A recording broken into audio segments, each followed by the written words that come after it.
Welcome to our channel E easy math. Dear students, आज हम उन स्टूडेंट्स के लिए वीडियो बनाने वाले हैं जो बोर्ड एग्ज़ाम में अपीयर होने जा रहे हैं, चाहे 10वीं क्लास के हों चाहे 12वीं क्लास के हों। हर बच्चे की ख्वाहिश होती है, उसका सपना होता है कि बोर्ड एग्ज़ाम में ज़्यादा से ज़्यादा नंबर उसके आएँ, क्योंकि 2 साल की मेहनत को परफॉर्म करना होता है।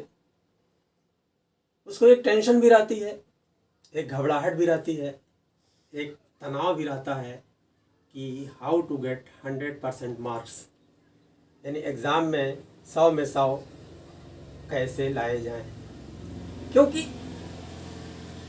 तमाम लोगों की अपेक्षाएं उसके मार्क्स से जुड़ी होती हैं।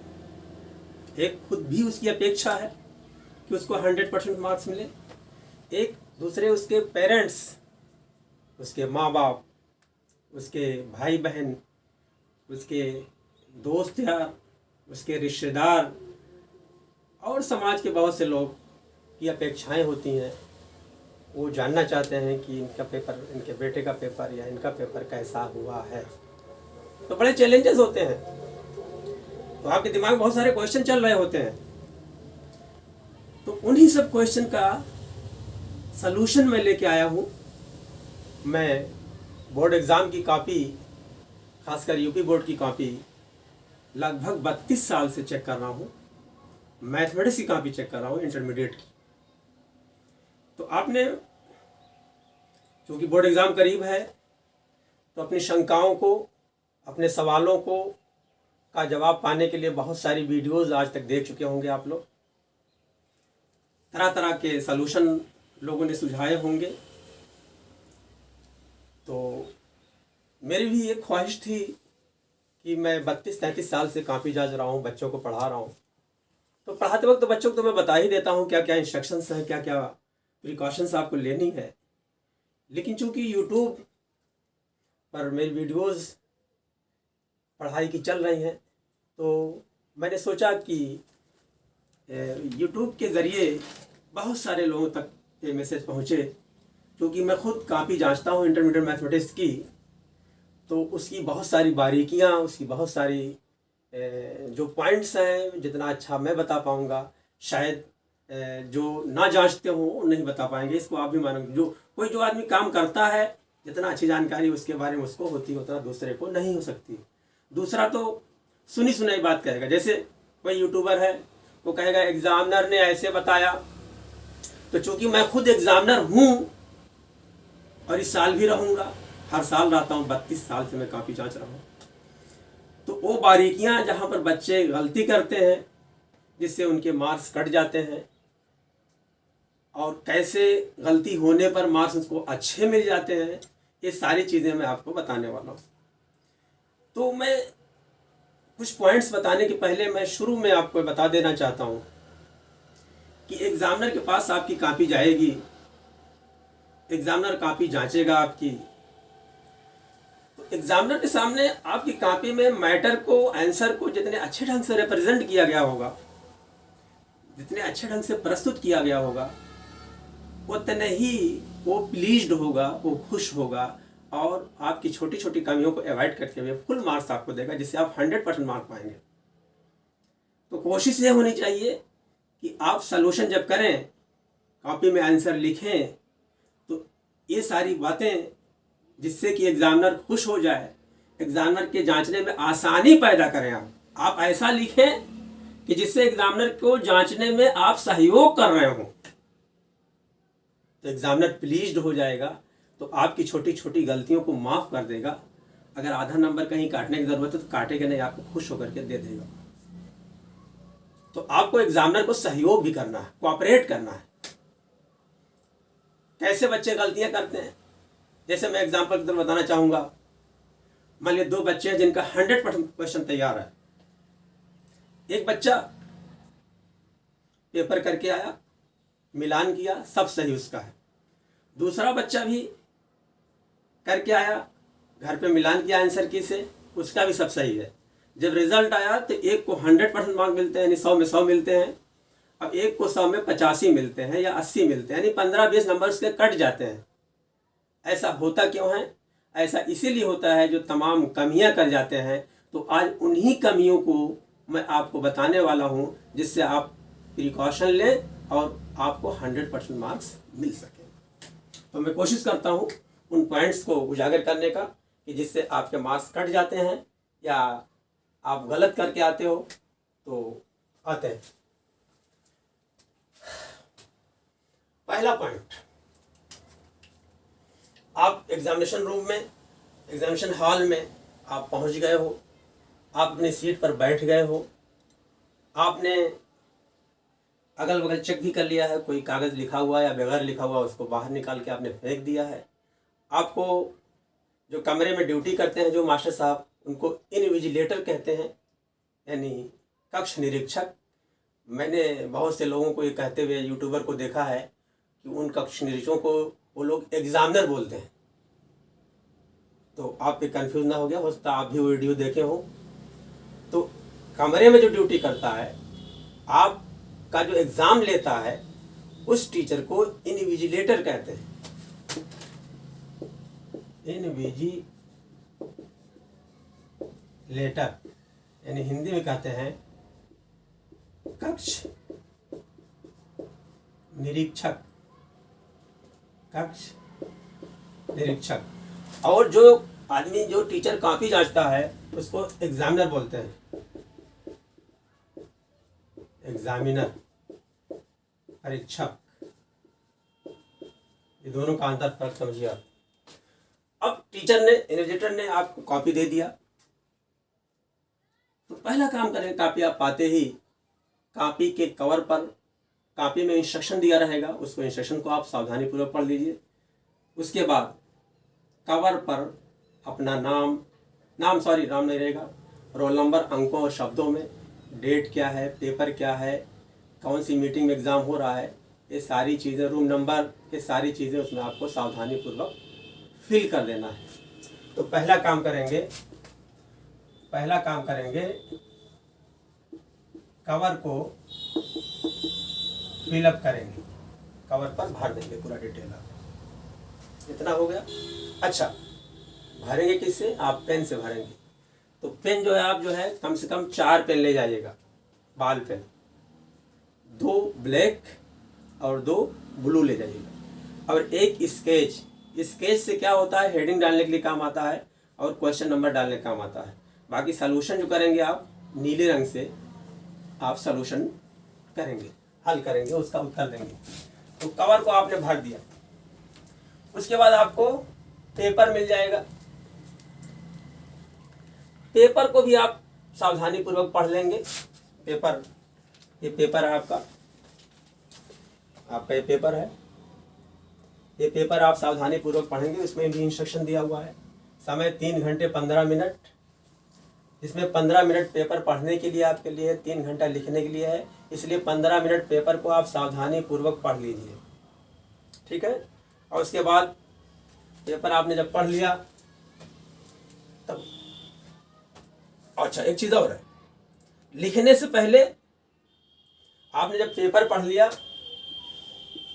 पेपर को आपने रीड कर लिया, उसके इंस्ट्रक्शन को पढ़ लिया, क्वेश्चन को पढ़ लिया, तो आप एक स्ट्रेटजी बना लीजिए कि हमको कौन सा क्वेश्चन शुरू करना है और कौन सा क्वेश्चन बाद में करना है, कौन पहले करना है। इससे क्या होगा, आपके लिए आसानी होगी। वैसे कोशिश करिए क्वेश्चन नंबर 1 से शुरू करिए, फिर 2, 3, 4, 5 इस तरह से करते जाइए। जो क्वेश्चन नहीं आता उसको छोड़ दीजिए, उस पर टाइम मत बर्बाद करिए और उसको लास्ट में करिए, ठीक है। आपने पेपर पढ़ लिया। उसके बाद क्या करेंगे, नंबर 3 पॉइंट जो है राइटिंग। राइटिंग पर आपको बहुत फोकस करना है। राइटिंग बहुत ही अच्छी होनी चाहिए, बड़ी साफ सुथरी होनी चाहिए। 2 शब्दों के बीच एक जो गैप होता है वो गैप फिक्स होना चाहिए। कुछ लोग क्या करते हैं, कुछ बच्चे 2 शब्दों के बीच गैप बहुत ज़्यादा कर देते हैं, ऐसा लगता है कि दोनों के बीच में ब्रिज बना हुआ है। तो भाषा की खूबसूरती के लिए, लिखावट की खूबसूरती के लिए, चाहे वो मैथमेटिक्स हो, फिजिक्स हो, केमिस्ट्री हो, चाहे सोशल सब्जेक्ट हो, चाहे नॉन सोशल सब्जेक्ट हो, 2 शब्दों के बीच की दूरी एक मुनासिब होनी चाहिए, ना बहुत ज़्यादा होनी चाहिए, ना बहुत कम होनी चाहिए। तो राइटिंग बहुत साफ़ सुथरी होनी चाहिए, नीट क्लीन होनी चाहिए। राइटिंग का तो इतना असर पड़ता है कि मैंने देखा है, हमने अपने लाइफ में बहुत सारे हज़ारों लोगों को 100 नंबर दिया है, 100 में 100 इंटरमीडिएट मैथमेटिक्स में, और हज़ारों लोगों को 0 नंबर भी दिया है। एक बच्चा है, उसने सब अटेम्प्ट किया है और राइटिंग बड़ी खूबसूरत है, तो क्या हुआ, उसका इंप्रेशन एग्जामिनर के ऊपर बड़ा अच्छा पड़ा। तो बाद में मान लिया किसी क्वेश्चन में कैलकुलेशन में थोड़ा सा उसकी गलती हो गई तो एग्जामिनर उसको माफ़ कर देता है, उस पर भी फुल मार्क देता है, 100 में 100 पा जाता है। दूसरा बच्चा है, वो भी सब उसको आ रहा है, मगर उसकी राइटिंग बिल्कुल बहुत ख़राब है, कुछ पढ़ नहीं मिल रहा है, आंसर उसका भी सब सही आया है, तो उसका भी बुरा असर पड़ता है। इसलिए राइटिंग पर विशेष फोकस करिए। क्लियर? चौथा पॉइंट, आप जब लिखना शुरू करें तो सोच समझकर वर्ड शब्दों को लाएं, कटिंग ना करें। अगर मान लिया किसी वर्ड पर कटिंग कर दिया है तो कटिंग को एक बार ऐसे उस वर्ड पर लाइन खींच दीजिए। जैसे मान लिया वर्ड कोई है, यही कटिंग ही है, इस पर एक लाइन कोई मान लिया है, मान लिया यही है, इसको ऐसे काट दीजिए, उसके बाद जो है उसके आगे वर्ड लिख दीजिए। ऐसा ना करिए, उसको डार्क नहीं करना, जो शब्द गलत हो गया आपका उसको डार्क नहीं करना है, उसका बैड इंप्रेशन पड़ता है, बुरा प्रभाव पड़ता है। तो कटिंग से बचिए। और ओवर राइटिंग, यानी उसके ऊपर बार बार कुछ और लिखा था, बाद में उसके ऊपर दूसरा लिख रहे हैं, ओवर राइटिंग उसको कहते हैं। ओवर राइटिंग भी नहीं करना है। पांचवा, स्ट्रेटजी। आपने पेपर पढ़ लिया है, स्ट्रेटजी माने रणनीति। उसके बाद रणनीति बना लीजिए, किस क्वेश्चन को हमें पहले करना, किस क्वेश्चन को बाद में करना। जो आ रहा है उसको आप पहले करिए, जो नहीं आ रहा उसको बाद में करिए। छठा पॉइंट है, अब जब आप शुरू करने जा रहे हो, क्वेश्चन को सीरियल वाइज करिए। सीरियल वाइज का मतलब क्वेश्चन नंबर 1, तब 2, तब 3, 4, 5, इस तरह से बढ़ते जाइए। अगर मान लिया आप ऐसा कभी ना करिए, क्वेश्चन नंबर 9 पहले कर लीजिए और उसके बाद क्वेश्चन नंबर 1 पर आ जाइए, तो क्वेश्चन नंबर 9 तो बड़ा क्वेश्चन होता है, वो 8 नंबर क्वेश्चन होता है, और क्वेश्चन नंबर 1 1 नंबर क्वेश्चन है। मैं मैथमेटिक्स की बात कर रहा हूँ, इंटरमीडिएट मैथमेटिक्स, क्योंकि स्पेशली मैं एग्जामिनर हूँ इंटरमीडिएट मैथमेटिक्स का, इसलिए इंटरमीडिएट मैथमेटिक्स को फोकस करते हुए मैं जो है वीडियो बना रहा हूँ। वैसे कोई भी बच्चा हो किसी भी सब्जेक्ट का इससे फ़ायदा उठा सकता है, कुछ चीज़ें कॉमन होती हैं, लेकिन मैथमेटिक्स के लिए स्पेशली मैं बना रहा हूँ। तो सीरियल वाइज क्वेश्चन करिए। जब एक क्वेश्चन खत्म हो जाए तब अगला क्वेश्चन डालिए, ठीक है। 7वां, अब क्वेश्चन नंबर लिखना। क्वेश्चन नंबर को ऐसे भी लिखते हैं कुछ लोग, आंसर नंबर। कुछ लोग क्वेश्चन नंबर लिखते हैं, कुछ लोग आंसर नंबर लिखते हैं, और कुछ लोग क्या कहते हैं, प्रश्नोत्तर संख्या। अब आगे ऐसे ही जो संख्या हो 1, 2, 3, 4 आप लिख लीजिए। अब सवाल ये उठता है क्वेश्चन नंबर, कुछ लोग हाशिया में लिखते हैं। हाशिया देखो, आप जो कॉपी पा जाएंगे तो पेंसिल और स्केल से इधर एक लाइन खींच देंगे और दाहिनी तरफ भी एक लाइन खींच देंगे, तो इसको बोलते हैं हाशिया। हाशिया मीन्स इसको मार्जिन भी बोलते हैं, हाशिया।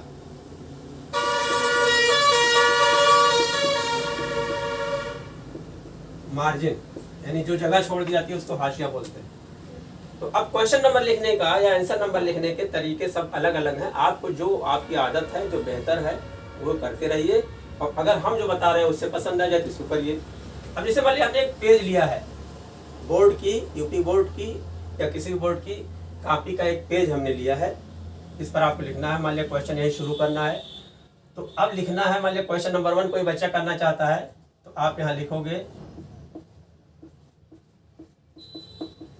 Question number 1। कोई अगर इसकी आदत लिखने की नहीं है तो लिखेगा क्वेश्चन नंबर 1 की जगह पर आंसर नंबर 1। क्या लिखेगा, ये ना लिखना चाहता है तो उसकी जगह पर आंसर नंबर 1 लिख सकता है। कोई वो भी नहीं लिखना चाहता है, उसकी आदत ये लिखने की है प्रश्नोत्तर संख्या, तो इस जगह पर प्रश्नोत्तर संख्या लिख दे और उसके बाद नीचे एक लाइन खींच दे, अंडरलाइन कर दे। अब क्वेश्चन नंबर 1 में अगर पार्ट है, खंड है, या कोई भी क्वेश्चन है उसमें खंड है, तो यहाँ हाशिए के बगल में वो खंड डाल देंगे। यहाँ पर मान लिया खंड का है, ऐसे लिख देंगे। अगर नहीं है तो कोई बात नहीं लिखेंगे। अगर काखा, जैसे मैथमेटिक्स में, इंटरमीडिएट मैथमेटिक्स में आप पेपर देखिए, इसमें काखा गाघा अंगा, काखा गाघा अंगा 5 खंड हैं, एक एक नंबर के, यानी बहुविकल्पीय प्रश्न है। तो मैं इसी को देखते हुए कर रहा हूँ। तो क्वेश्चन नंबर 1 का ठीक है, डाल दिया आपने। नहीं खंड है तो खंड नहीं डालेंगे।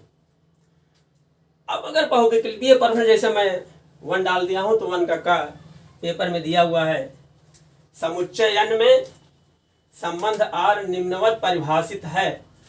R = AB, क्या लिखा हुआ है? R = दिया हुआ है, सेट है, relation AB such that A = B - 2, B is greater than 6। A दिया हुआ है, रिलेशन दिया हुआ है, डिफाइंड है। तब निम्नलिखित में से कौन सही है? तो कह रहे हैं निम्न में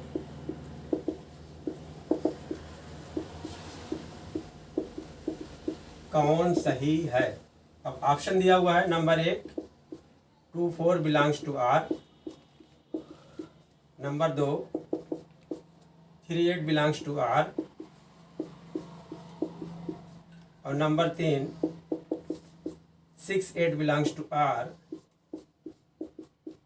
और number 4 number 4 8, 7 belongs to R। एक क्वेश्चन नंबर पहले का पार्ट। अब बहुविकल्पीय प्रश्न है, तो इसमें बच्चे गलती क्या करते हैं, इसका सलूशन जो है अलग अलग बच्चे अलग ढंग से देते हैं। जैसे कुछ बच्चे ऐसे करते हैं। तो पहली बात यह है कि अगर क्वेश्चन में कुछ सलूशन की ज़रूरत है तो थोड़ा सा सलूशन करके तब आंसर लिखें। लेकिन चूंकि ये क्वेश्चन बहुत छोटा है, इसमें सलूशन की कोई ज़रूरत नहीं है। यहाँ पर आप देखिए, b इज़ ग्रेटर दैन 6, तो b यानी b की वैल्यू 6 से बड़ी होनी चाहिए। तो b की वैल्यू हम लेंगे 7 ले सकते हैं। तो 7 - 2 = 5, a = 5 आ जाएगा। तो 5, 7 इसमें है ही नहीं। फिर b की वैल्यू हम 7 के बजाय 8 लेंगे, तो a बराबर आ जाएगा 6। तो 6, 8, तो 6, 8 ये वाला ऑप्शन मिल रहा है, तो ये सही है। तो हम लिखेंगे, अतः यहाँ पर लिखेंगे विकल्प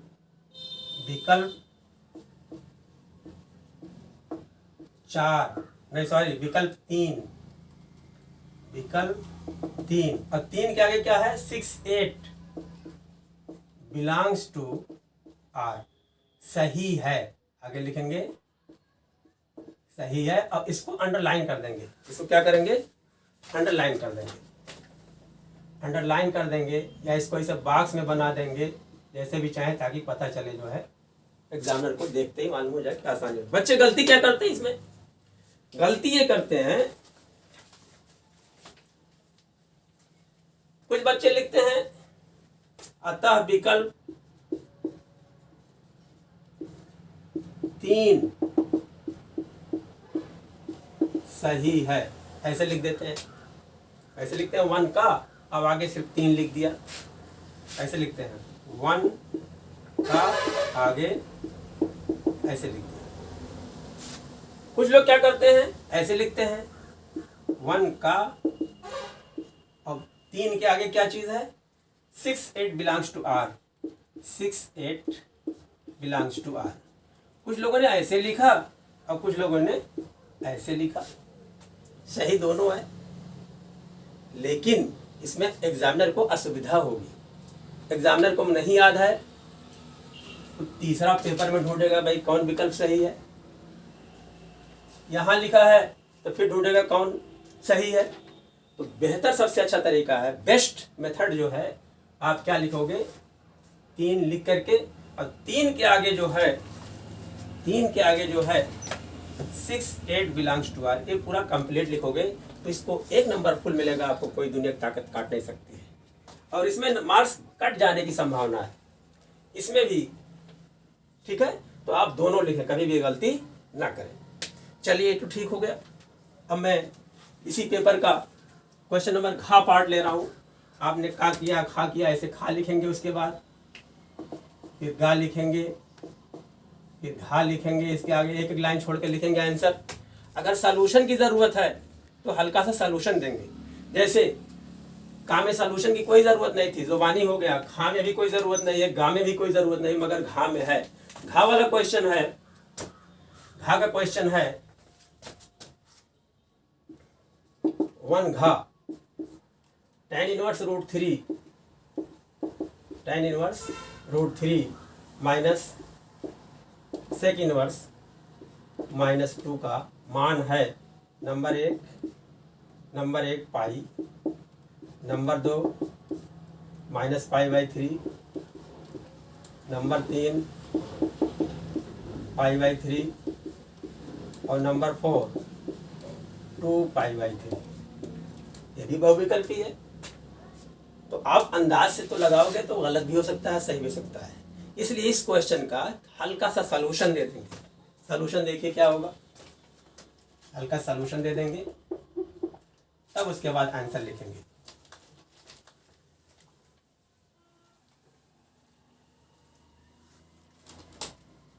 क्वेश्चन नंबर 1 घा 1 आपने लिखा है, और घा के आगे लिखेंगे, घा के आगे यहाँ पर लिखेंगे tan इनवर्स √3, tan इनवर्स √3, फिर minus sec inverse -2, sec inverse -2, this is equal to tan inverse of, इसको सॉल्व कर लेंगे, tan inverse of tan π/3 minus sec inverse of minus sec π/3, this is equal to tan inverse of tan theta is equal to theta, ये हो जाएगा π/3 minus sec inverse of, यहाँ पर minus sec है तो sec pi minus π/3 is equal to होता है minus sec theta, this is equal to π/3 minus sec inverse of sec theta is equal to theta, तो हो गया pi minus π/3 is equal to π/3 minus, यहाँ हो जाएगा 2π/3, this is equal to minus π/3। तो solution करने पाया -π/3। अब देखिए यहाँ पर -π/3, यही हमारा, यही सही। तो लिखेंगे अतः, यहाँ लिखेंगे, यहाँ पहले सॉल्व करेंगे, यहाँ सॉल्यूशन देंगे, जैसे हमने जो ये चीज़ यहाँ पर लिखा है यहाँ पर लिखेंगे, और उसके बाद लास्ट में लिखेंगे अतः विकल्प, विकल्प कौन सही विकल्प, दूसरा विकल्प सही है, 2 लिखेंगे, और उसके बाद 2 के आगे -π/3 है, -π/3 सही है, इसको अंडरलाइन कर देंगे। तो बहुविकल्पीय क्वेश्चन में अगर सॉल्यूशन की जरूरत है तो हल्का सा सॉल्यूशन करेंगे, और उसके बाद ये चीज लिख देंगे। क्लियर। अब उसके बाद जो है, जो अगला पॉइंट है, ये तो बहुविकल्पीय क्वेश्चन की बात हो गई।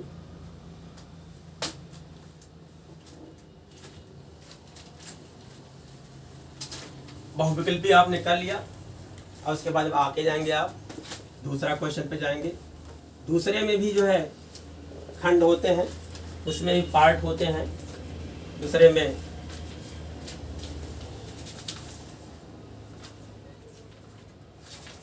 का, खा, गा, घा 4 पार्ट है, तीसरे में भी 4 पार्ट है। तो अब देखिए, आपने क्वेश्चन नंबर लिखने का तरीका आपको मालूम हो गया, बहुविकल्पीय प्रश्न को कैसे सॉल्व किया जाए ये भी मालूम हो गया। अब उसके बाद अगर आपको दूसरा क्वेश्चन आ गया, अगर आपको दूसरा क्वेश्चन नहीं आ रहा है तो उस पर टाइम मत वेस्ट करिए, आगे बढ़ जाइए, जो आ रहा है उसको करिए। चलिए, जो भी नहीं आता उसको छोड़ दें, बाद में उस पर फिर टाइम दीजिएगा। तो don't waste your time, if you have if you don't know solution of that question। अच्छा, ये क्वेश्चन नंबर, उसके बाद जो है वो विकल्पी हो गया।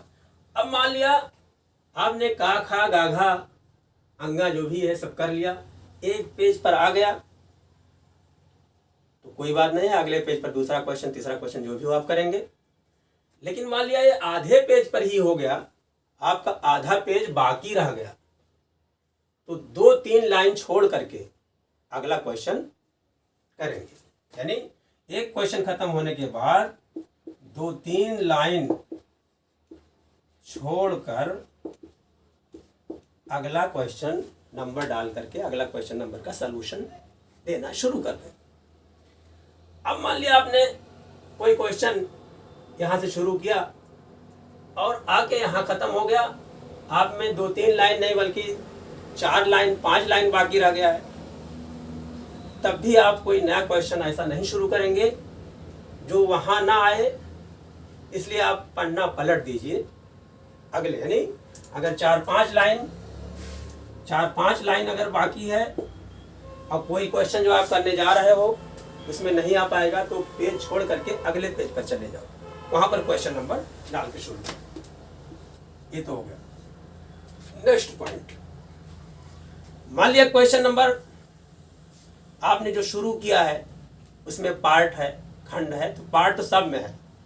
क्वेश्चन नंबर 1 से इंटरमीडिएट मैथमेटिक्स में क्वेश्चन नंबर 1 से 9 से लग करके सब में पार्ट, पहले में 5, दूसरे में 4, तीसरे में 4, चौथे में 5, पांचवें में 5, इस तरह से 7वां 8वां 9वां में 2-2 पार्ट सब में। अब आ गई आप मान लिया आपकी जो आंसर शीट, पहली आंसर शीट जो मिली है जिसको हम ए आंसर शीट बोलते हैं, ए आंसर शीट वो भर गई। अब आपको दूसरी आंसर शीट चाहिए जिसको हम बी कॉपी कहते हैं। क्या कहते हैं? बी कॉपी कहते हैं। तो आप बी कॉपी लेंगे। मान लिया आंसर शीट जो आपकी भरी है उसके आखिरी पेज पर जो आप क्वेश्चन कर रहे हो उस क्वेश्चन का सलूशन कंप्लीट नहीं है। मान लिया क्वेश्चन नंबर 5वां है। क्या है? क्वेश्चन नंबर 5वां है, आप कर रहे हो।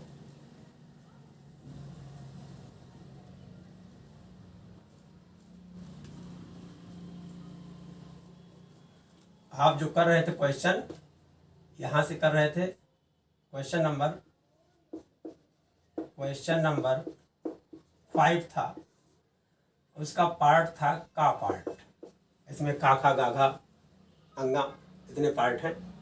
आपने का शुरू किया, 1 2 3 4 लाइन है, 5 लाइन है, यहाँ तक आए, आपका सलूशन कंप्लीट नहीं हुआ। आपने बी कॉपी ले लिया, सप्लीमेंट पेपर ले लिया और इसका छूटा हुआ हिस्सा आपने इस पर लिखा।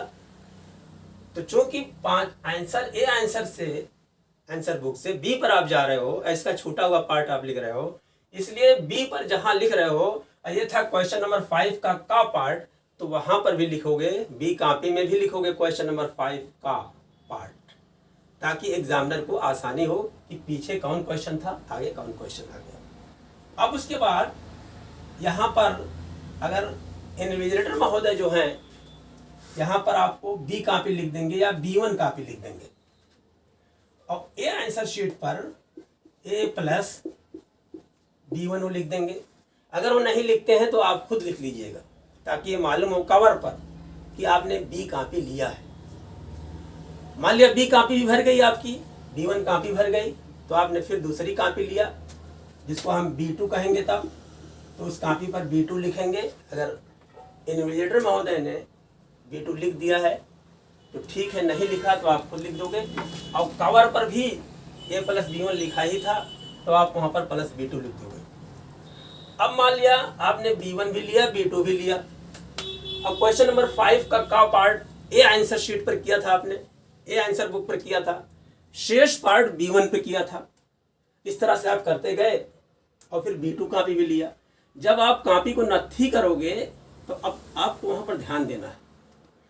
ए के नीचे B1 रखेंगे और उसके नीचे B2 रखेंगे, तब उसमें सुराख करके उसको नत्थी करेंगे। अगर ऐसा नहीं करते हैं तो आपका नुकसान यही होने जा रहा है।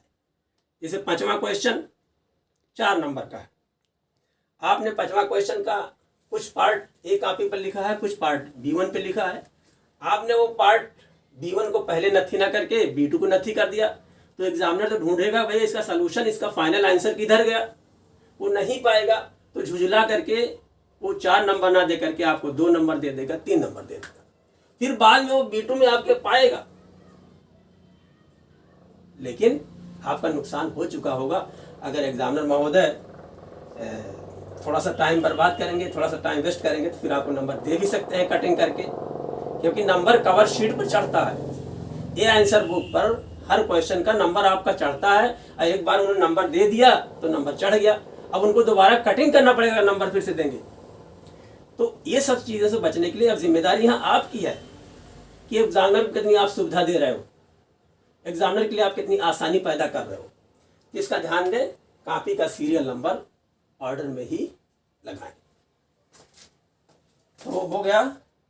अगर आपने B कॉपी लिया है तो कॉपी को सीरियल वाइज नत्थी करें। क्लियर? यानी A के बाद B1 फिर B2, A के नीचे B1 उसके नीचे B2 नत्थी करें। ठीक है। अच्छा, उसके बाद कुछ बच्चे होते हैं, मान लिया कोई क्वेश्चन नहीं आ रहा है, तो क्या करते हैं, उस क्वेश्चन नंबर डाल करके जो क्वेश्चन का सलूशन उनको आ रहा हो सलूशन वहां लिख देते हैं। तो ऐसा कभी नहीं कहेंगे। एग्जामिनर तो बिल्कुल वो कॉपी देखते ही उसके दिमाग में सारी बातें आ जाती हैं कि लड़का क्या कर रहा है, तो उसके दिमाग में आपके खिलाफ परसेप्शन पैदा हो जाएगा कि ये लड़का चीट कर रहा है। तो कभी भी एग्जामिनर को, कभी भी अपने टीचर को, कभी अपने माँ बाप को चीट करने की कोशिश मत करिए। ईमानदारी का काम करिए, ईमानदारी ही में सबसे बड़ी कामयाबी है, उसी में सबसे बड़ी सफलता है। तो ऐसा काम कभी ना करें। इसके अलावा कभी कभी ऐसा होता है कि मान लीजिए किसी क्वेश्चन में कई खंड हैं, कई पार्ट हैं, तो क्या करते हैं फिर उसको रिपीट कर देते हैं। तो रिपीट भी ना करिए, क्योंकि एग्जामिनर जिस क्वेश्चन का नंबर चढ़ा देता है, जांच देता है, वो नंबर कवर पर चढ़ा देता है। अगर आप फिर रिपीट करोगे तो इससे उसके अंदर झुंझलाहट पैदा होगी कि ये लड़का हमें बेवकूफ़ बना रहा है। तो ऐसा काम ना करेंगे, इससे भी आपका नेगेटिव इंप्रेशन बनता है। तो मार्क्स जो घट जाते हैं, ये सब भी रीज़न है। चलिए, अगली प्रिकॉशन जो है, जो लेना है, सलूशन जब भी करिए, किसी क्वेश्चन का सलूशन जब भी करिए तो सलूशन जहाँ तक पॉसिबल हो सलूशन वहाँ तक करिए, बीच में कभी ना छोड़िए। क्योंकि एग्जामिनर जो आपकी कॉपी जांचता है उसको एक आंसर की मिलती है। उसको क्या मिलती है? एग्जामिनर महोदय को आंसर की मिलती है। और हर जिस पेपर को जांच रहा है, यानी आपकी कॉपी को जांच रहा है, तो हर क्वेश्चन का उसमें आंसर दिया रहता है। तो उसी आंसर से मिला करके ही आपको नंबर देता है।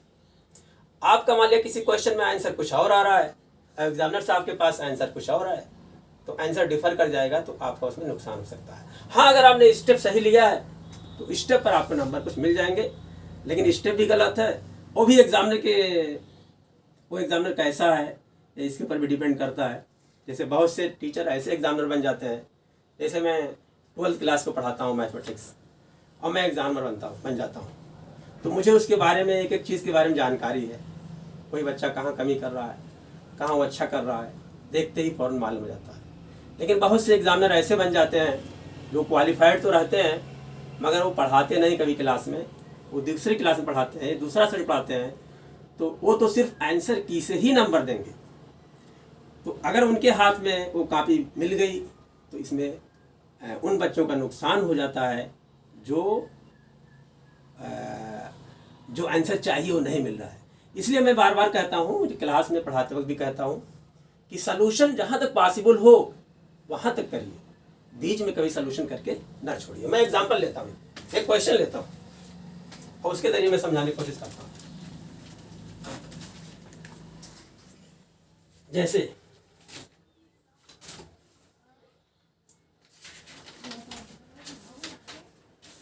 एक क्वेश्चन आया था, क्वेश्चन है अवकल समीकरण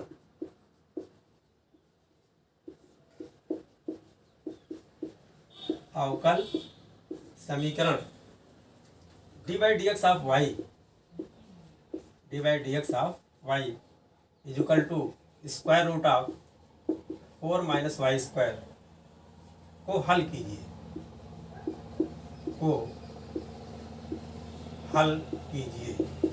ये क्वेश्चन। अब सॉल्यूशन, किसी बच्चे ने इसका सॉल्यूशन ऐसे किया, D by D x of Y equal to square root of 4 minus Y square by cross multiplication. तो या इसको ऐसे भी लिख सकते हैं, डी वाई बाई, इसको डिवाइड कर दे रहे हैं इससे और क्रॉस मल्टीप्लीकेशन कर दे रहे हैं, 4 minus Y square equal to D X. उसके बाद इसे लिख सकते हैं, इंटीग्रेट करेंगे दोनों तरफ का, integration d Y by 2 square minus Y square equal to integration d x. This is equal to sine inverse y by 2, sine inverse y by 2 is equal to x plus c. तो हो जाएगा Y by to, अच्छा एक बच्चे ने यहीं तक, अच्छा ठीक, y by 2 is equal to sine of x plus c. बच्चे ने यहीं तक सॉल्व किया। जो एग्जामिनर को आंसर की मिल रही है, उसका सॉल्यूशन जब उन्होंने किया गया है, उसमें दिया हुआ है y by two is equal to sine of x plus c, और y equal to 2 sine x plus c. ये क्वेश्चन था अवकल समीकरण D by D x of Y equal to square root of 4 minus Y square को हल कीजिए, यानी solve differential equation d by D x of Y equal to square root of 4 minus Y square. Student ने solution दिया, ये student ने solution जो दिया, स्टूडेंट सॉल्व किया, उसका आंसर आ गया sine inverse y by 2 is equal to x plus c. ये आंसर आया, स्टूडेंट का आंसर आया।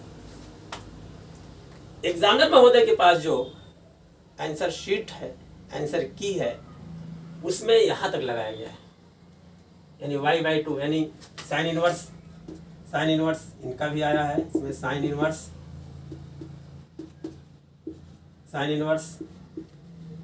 Y by 2 equal to x plus c. उसके बाद आर ऐसे भी लगाया, यहाँ तक लगाया गया है। 2 स्टेप और आगे लगा दिया है बच्चे ने। स्टूडेंट क्या किया है, यहीं छोड़ दिया है, यहीं तक छोड़ दिया लिख करके। अब मान लिया जो टीचर पढ़ा रहा क्लास में, उसको सब मालूम है कि बच्चे ने कहाँ गलती की है, कहाँ क्या छोड़ा, उसको आगे क्या करना चाहिए था, तो इस पॉइंट पर नंबर दे देगा, उसको फुल नंबर दे देगा। ऐसा नहीं, क्योंकि अगर sine inverse of y by 2 is equal to x plus c लिखा है तो ये भी पूरी तरीके से सही है। अगर y by 2 is equal to sine of x plus c लिखा तो ये भी सही है, ऐसे लिखा तो ये भी सही है। लेकिन चूंकि आंसर की में ये दिया हुआ है, तो लोग ये ढूंढेंगे कि भैया ये लड़के ने नहीं लिखा है, लड़के ने तो लिखा है sine inverse of y by 2 equal to x plus c, examiner साहब y equal to 2 sine x plus c ढूंढेंगे, तो वहाँ पर नंबर मिल भी सकता है और कट भी सकता है। क्लियर? इसलिए सॉल्यूशन यहाँ होने की गुंजाइश थी, मगर लड़के ने सॉल्यूशन आगे नहीं किया। इसलिए सॉल्यूशन जहाँ तक पॉसिबल हो वहाँ तक सॉल्यूशन करें, बीच में कभी न छोड़ें। क्लियर? चलिए उसके बाद इस तरह से इसका भी ध्यान दें, जो भी क्वेश्चन हो सॉल्यूशन जहाँ तक हो सके। उसके बाद एक गलती और लड़के करते हैं, एक गलती और करते हैं, यूनिट नहीं लिखते हैं। यूनिट माने इकाई मात्रक, तो यूनिट जरूर लिखें। जैसे मान लिया एरिया का कोई क्वेश्चन था, लड़के ने एरिया निकाला यानी क्षेत्रफल निकाला, तो क्षेत्रफल मान लिया आ गया 4 लिख के छोड़ दिया, जबकि जाहिर सी बात है उसमें सेंटीमीटर होगा, square centimetre, square metre, square millimetre, square kilometre, कुछ तो होगा। इसका आंसर क्या होना चाहिए? सही आंसर होना चाहिए 4 सेंटीमीटर स्क्वायर। लड़के ने ये लिखा है, अब होना क्या चाहिए? 4 सेंटीमीटर स्क्वायर। तो यहाँ भी आपका नंबर, अगर 1 नंबर का क्वेश्चन आया, 2 नंबर क्वेश्चन आए, तो उसमें से आधा नंबर आपका कट जाएगा। इसलिए यूनिट का विशेष ध्यान दें, यूनिट जरूर लिखें। क्लियर? अगला पॉइंट जो आपको ध्यान देना है, टाइम मैनेजमेंट। टाइम मैनेजमेंट, आप घड़ी लगा के जाएंगे। कौन सी घड़ी लगा के जाएंगे? सिंपल घड़ी, इलेक्ट्रॉनिक घड़ी नहीं, डिजिटल घड़ी नहीं लेकर जाएंगे, सिंपल घड़ी। आप घड़ी देखते रहिए, क्वेश्चन का सलूशन करते जाइए, और क्वेश्चन को कहाँ छोटा करना, कहाँ बड़ा करना है। चूँकि आपका पूरा सिलेबस तैयार है, ये आपके हाथ में है छोटा बड़ा करने के लिए। ठीक है? तो टाइम मैनेजमेंट का पूरा ध्यान दें, ताकि जो है कोई क्वेश्चन छूटने ना पाए। क्योंकि क्वेश्चन छूटने, आपको आ रहा है, क्वेश्चन छूट गया तो आपको बहुत बड़ा पछतावा होगा। तो टाइम मैनेजमेंट का भी बहुत ध्यान देना। क्लियर? उसके बाद जो है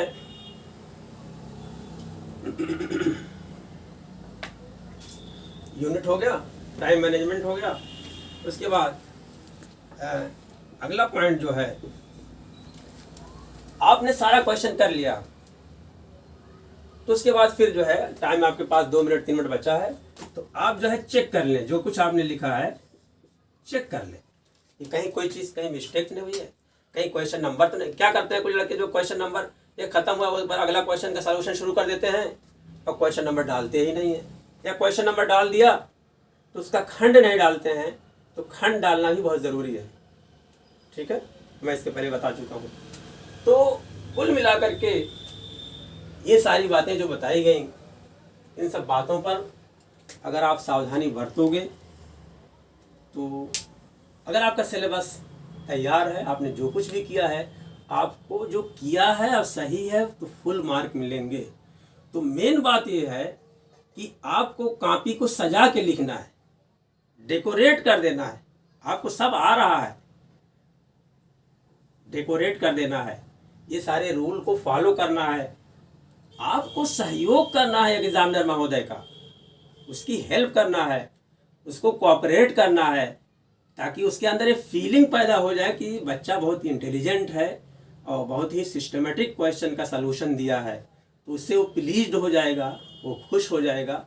अगर आपकी मान लीजिए, जैसे मैंने बताया यहाँ पर कि छोटी सी मिस्टेक, यूनिट आपने नहीं लिखा है, तो जब आप सारी चीज़ें सिस्टम से किए रहेंगे तो ये छोटी सी मिस्टेक को माफ़ कर देगा और आपको पूरा का पूरा नंबर मिलेगा, आपको 100% नंबर मिलेंगे। और तब आप वहाँ से खुश होकर के कापी में निकलोगे कि हमने बहुत अच्छा किया, और रिज़ल्ट आएगा तो आप बहुत ही प्लीज्ड हो जाओगे। तो ये सारी चीज़ें, जो मेरा 32 साल का अनुभव है, 32-33 साल से मैं काफ़ी जांच रहा हूँ इंटरमीडिएट मैथमेटिक्स की, ये अपने अनुभव में बहुत सारी बातें जो आपने को नहीं जानकारी होगी, वो सारी चीज़ें भी मैंने बताने की कोशिश की है।